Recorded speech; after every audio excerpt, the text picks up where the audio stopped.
Okay, we're going to be doing a video unboxing today. Got this in the mail. Package is not ripped or anything like that, nice and clean. Like that, no holes or anything like that. Anyways, let's get the knife out, cut it open.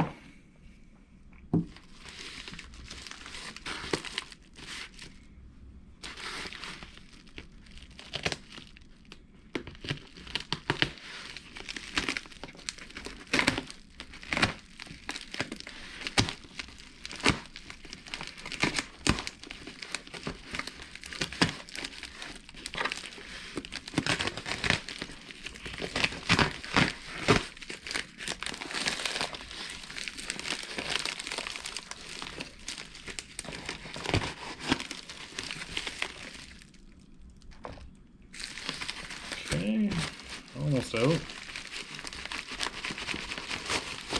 Really secure packaging, like the phone.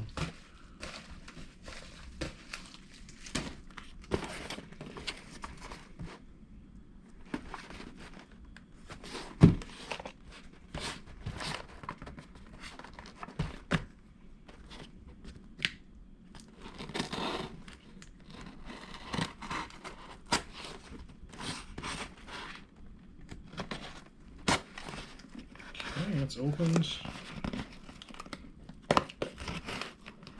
Very carefully open it, I don't want to damage it.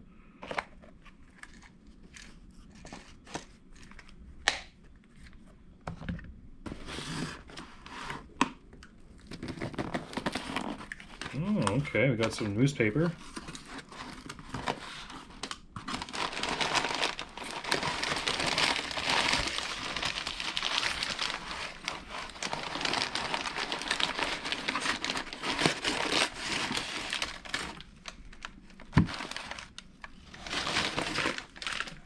That's it. No little extra things.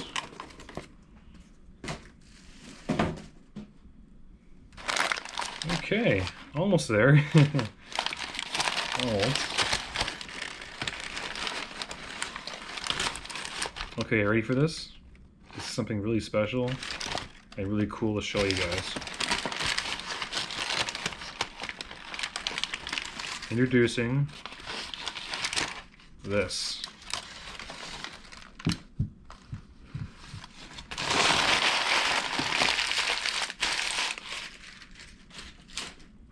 This is a Penn Bayhead, mint condition, very few blemishes. Clicker is nice and strong. Here's a close-up of it.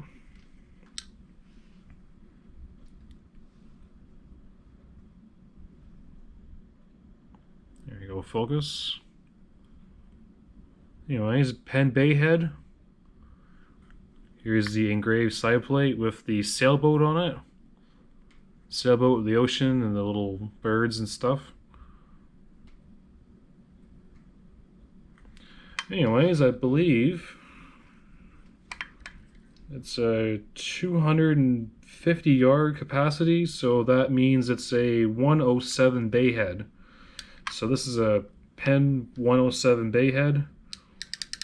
I believe this is a, I don't want to guess, but I'm gonna say it's a 1938 to well, the production run of this reel was from 1938 to 1940. I think, judging by it doesn't have any serial numbers on here, on the handle, it could be a 1938. I'm not really sure on the exact age. It can't really. There's no year or anything printed on there. I do know that the later Penn reels have a serial number on there. That's after this reel was made, so more likely, I think this is a 1938 to 1940 Bayhead. So here's a really clean, hardly any blemishes. That is really cool free spool. Like for the reel that's this age, I'm guessing whoever bought this at the time. Maybe he just bought it maybe as a Father's Day's gift or something, and it just got put away on the shelf and forgotten about until the present day. This reel is really, really old. You know, it's from the 30s, possibly the 40s. I can't say for sure from 38 to 1940, but this is definitely a pretty cool piece of timeline. Like, it's, you know, really nice, early reel. The later pens, the edges are more rounded. They also don't have the engraved side plate like that Penn 99 or Penn 180 reel.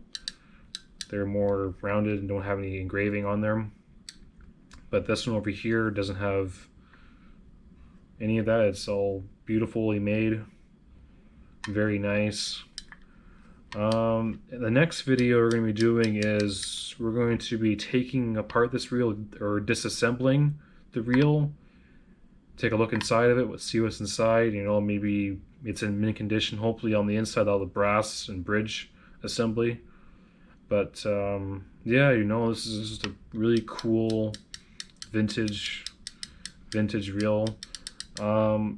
You're not really going to be finding these on the internet too much, like in this condition. Like, here's a close-up.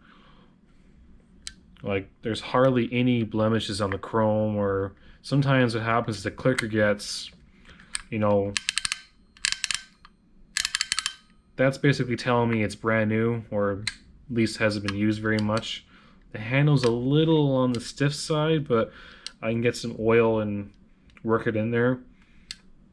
Also, like I said earlier, there's really not a lot of these out there for sale or possibly in good condition. If you do stumble upon one, maybe you're not going to find the exact mint condition, or at least something close to that. They did come in a box, but this does not have the box. It's just the reel by itself. I do like that it has just no blemishes on here. It doesn't have any serial numbers, so that's a really early design. Made in Philadelphia, which is nice. Wooden handle. It's kind of like the Penn 85. I'm just going to show you that quickly. Just going to...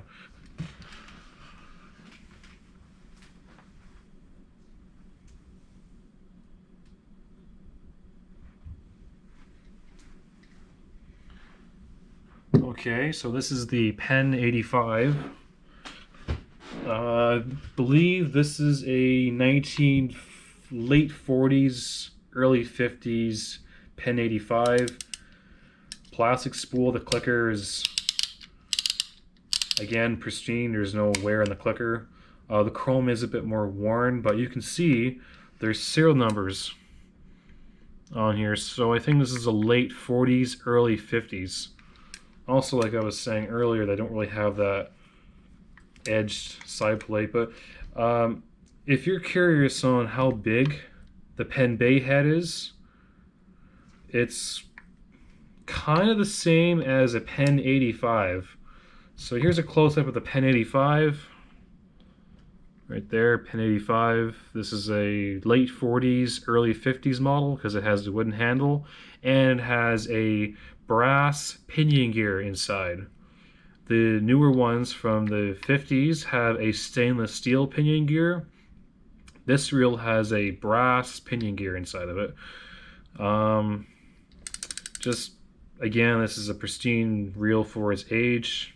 Hardly any wear other than the chrome's a bit worn, but you can see there is serial numbers like on the handle. It really lets me adjust the star drag here. I don't know if you can see that, but right there, there's a part number. Star drag is a part number as well as the bottom. But for a size comparison, if you're curious on how big the Penn Bayhead is, it's kind of the same as a Penn 85 Seaboy. The foot is kind of the same. The dimensions are similar, not exact, but the same.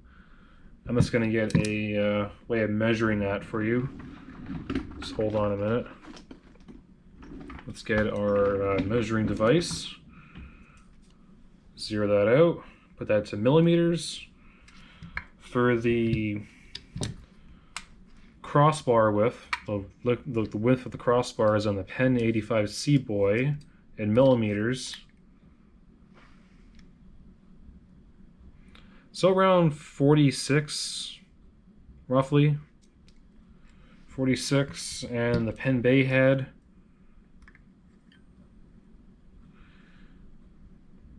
Kind of the same, maybe just like 1 mil difference, so maybe it's just me not measuring it right.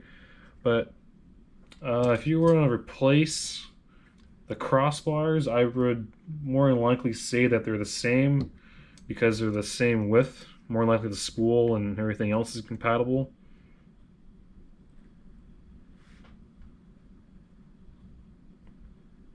So 46 mils, and then Penn 85.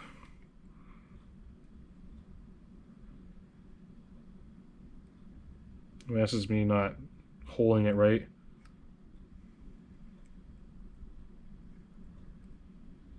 There you go, 46 roughly, and just not holding it right. The foot length on the Penn 85 is around 72 mils. The Penn Seaboy, or the Penn Bayhead, around the same, roughly. They're not exact, but they're very similar. The width, around 17